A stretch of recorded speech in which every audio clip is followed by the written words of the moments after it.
précédemment dans Carnet de rando. L'effort de la journée, Ginette, je crois que c'est maintenant. Oui, c'est maintenant. On va aller visiter le parc du chien polaire. On se sent tout petit ici.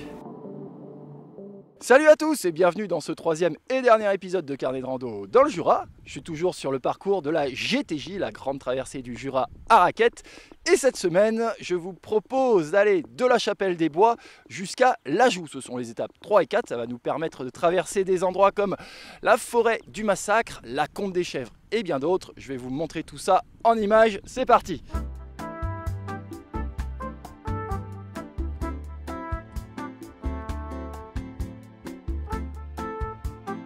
J'ai laissé derrière moi la Chapelle des Bois pour récupérer la trace de la GTJ qui file ensuite à flanc juste en dessous de la crête de Montrizou. En chemin, le randonneur croisera quelques fermes isolées et profitera d'un sentier qui prend le soleil très rapidement le matin.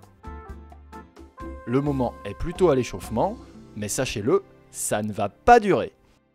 135 mètres de dénivelé à grimper en 250 mètres et sans virage. C'est l'effort qu'il vous faudra produire pour atteindre la crête et expédier la difficulté du jour.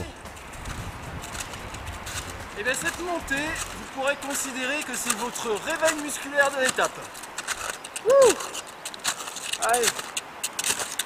L'intersection de la croisée des roches rejointes, il faudra provisoirement quitter le tracé de la GTJ pour atteindre en quelques minutes le belvédère de la Roche-Bernard.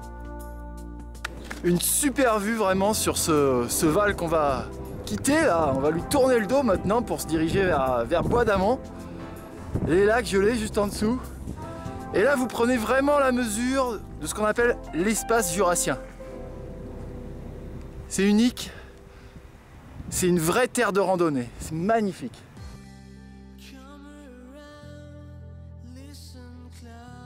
Je reprends ma route sur la GTJ. La forêt du Rizou m'accueille. C'est un lieu chargé d'histoire. Durant la Seconde Guerre mondiale, de nombreux juifs ont pu échapper à la déportation grâce à une filière qui la leur faisait traverser pour gagner la Suisse. C'est aussi une zone naturelle protégée par un arrêté de biotope. Autrement dit, hors sentier interdit. Des espèces fragiles comme le tétra y trouvent refuge. Pour le randonneur, cet épisode forestier est tout simplement magique. Une bonne partie de la troisième étape s'y déroule avant d'atteindre Bois d'Amont. De là, les plus pressés pourront, grâce au skibus, atteindre Prémanon et la forêt du Massacre. Bon alors la forêt du Massacre, même topo que celle du Rizou hier, hein, on est sur une zone naturelle protégée, un arrêté de biotope, donc on reste bien sur les itinéraires balisés qui sont de toute façon tellement jolis qu'on voit même pas pourquoi on en sortirait. Comme pour le Rizou, la trace se faufile de balise en balise à travers la forêt. Un jeu de piste dont on ne se lasse vraiment pas. Je suis complètement sous le charme. Et au fait, est-ce que vous savez pourquoi ça s'appelle la forêt du Massacre? Alors je vais vous le dire. En fait ici en 1535, c'est-à-dire 20 ans après Marignan pour situer, il y a une grosse bataille entre les mercenaires de François Ier et les soldats du duc de Savoie. Donc grosse bataille et les mercenaires se sont pris, comme on dit, une rouste dans un langage un petit peu plus familier, d'où le terme aujourd'hui de forêt du Massacre. Une forêt qui compte également un spécimen d'arbre, pas comme les autres, l'épicéa muté.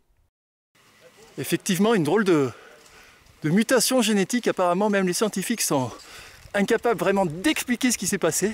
On pense que c'est vraiment une stratégie d'adaptation, de toute façon. Allez, je quitte ce lieu qui est, dit-on, l'un des plus enneigés de tout le Jura, jusqu'à 9 mètres de neige cumulée.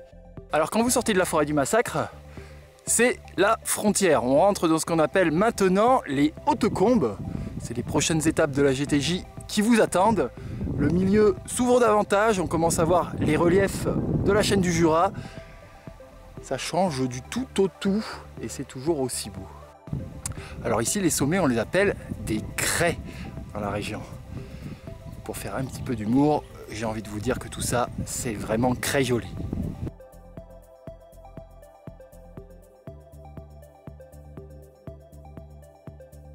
Voilà, on arrive ici à la Combe à la Chèvre.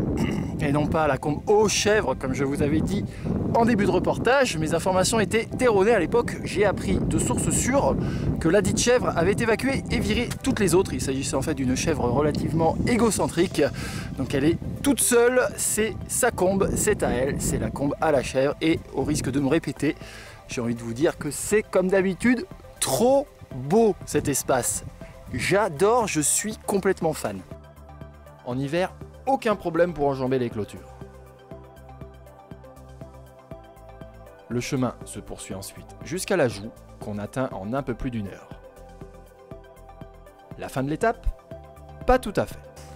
Alors avant de se quitter, je vous amène, puisqu'on est à la Joux, faire une petite visite de la maison du parc du Haut-Jura.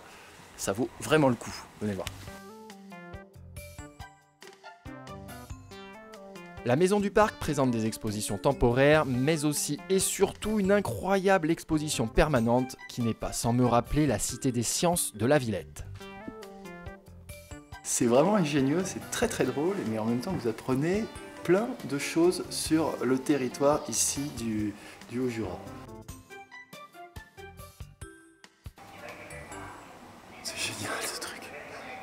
Et voilà, c'est déjà la fin de ces carnets de rando dans le Jura. La suite de l'histoire vers Giron, c'est maintenant à vous de l'écrire et de prendre les raquettes pour continuer cette aventure. Alors, je vous le cache pas, c'est un gros coup de cœur pour moi et pour Carnet de Rando, cette GTJ à raquettes. Déjà, c'est un tracé hyper intelligent, très modéré, très progressif et surtout en immersion complète dans la nature. Alors d'ailleurs, comment faire? Pour toutes les infos, vous pouvez vous rendre sur le site de la GTJ, à l'adresse qui s'inscrit en ce moment sur votre écran. Vous pouvez également consulter le dossier que Passion Rando, le magazine de la FF Randonnée, a consacré à la GTJ. C'était en début d'année, sur le numéro de janvier, février et mars, qui avait fait d'ailleurs, vous le voyez, la couverture du magazine. Sinon, vous connaissez l'adresse www.carnetrando.net. Je partage avec vous toutes les bonnes infos pratiques, mes coups de cœur, mes recommandations, un article, des photos et tout sur le site internet de Carnet de Rando. Voilà, le moment est venu de nous quitter. Je vous donne rendez-vous très bientôt pour de nouveaux épisodes. Salut à tous! Ça passe pas. Je vais devoir faire demi-tour. Ah, c'est pas de chance, ça. Putain, tant pis. Ça, c'est de la clé, mes amis. Ça, si ma femme, elle en avait des comme ça, elle les oublierait pas.